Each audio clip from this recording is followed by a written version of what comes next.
My research is based on the idea that we can find ways to slow down diseases of aging, and maybe even aging itself.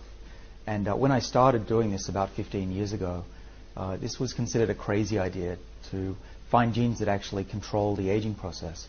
But actually now we know there are genes in our bodies. There are 7 of them that we work on called sirtuins.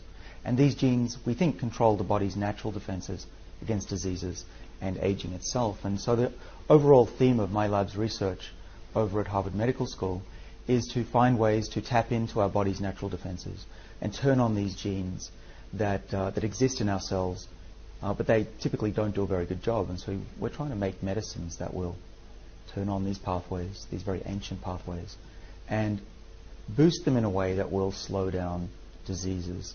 And when I say diseases, that includes essentially all of the major diseases of Western society, of the developed world. So there's cancer and heart disease, Alzheimer's, osteoporosis, heart disease. And what we're finding in the lab, by tweaking these sirtuin genes and even some of the drugs that we have in clinical trials, they're able to slow down not just one of these diseases, but actually slow down all of them, and even reverse some of them. And so the future that I hope to see, if this research comes to bear, I really think that it'll happen in our lifetimes, is that a patient could go to their doctor, and let's say they have high blood sugar, they have type 2 diabetes, and the doctor will say, well, we have this medicine. It's a breakthrough medicine, brand new on the market, and it'll bring down your blood sugar. And the patient says, that's great news. And the doctor says, well, I have to warn you, there are some side effects to this drug. Some of the side effects include you'll be protected against cancer and heart disease and Alzheimer's and osteoporosis, and by the way, your memory will improve. Now that sounds like science fiction, but actually we do this all the time in the lab with animals.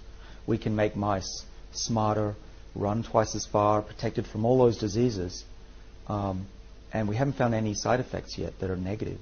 So we could have medicines that simultaneously protect the elderly or even the middle-aged person from some of the diseases that kill people. And the future, I think, is really bright. You can imagine a future where a 90-year-old is just as healthy as a 50-year-old and still plays tennis, and maybe we see people reaching their hundreds when they can see their great-grandkids graduate from uni. So this is the future that I hope to see.